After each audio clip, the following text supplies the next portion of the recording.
Быйыл Татарстан урман комплексы белән идарә итү дәүләт органы төзелүгә 100 ел тулырак алдагы язмада.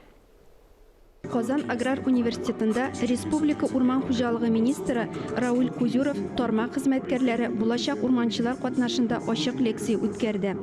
Biz yaş bon bağları tik şulay da izgantımız, jirni, kökni, tabiatni, urmanlarni saqlaw işimiz. Урманнар саклауга мохтаҗ. Урман мәйданнарын 1%-ка арттыру өчен генә дә 65 мең гектар мәйданда яңа үсентеләр утыртырга кирәк. Моның өчен 10 еллар таләп ителә.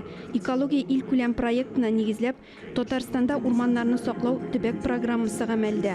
Ничек урманыбызны сакларга, нинди игътибар безнең киләчәк буыннарга, нинди шартлар тудырырга, менә шул турыда сөйлибез. Безнең президент ярдәме белән нинди зарплаталарга җиткердек инде үзебезнең эшебезне, нинди поддержкалар бар. Татарстан президенты Рөстәм Миңнеханов карары нигезендә урманчылык хезмәткәрләренең эш хакына республика бюджетыннан өстәмә акча бирелде.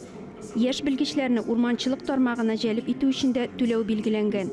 Ләлә Зайнуллина, Тахир Хәсәнов, Татарстан яңалыклары.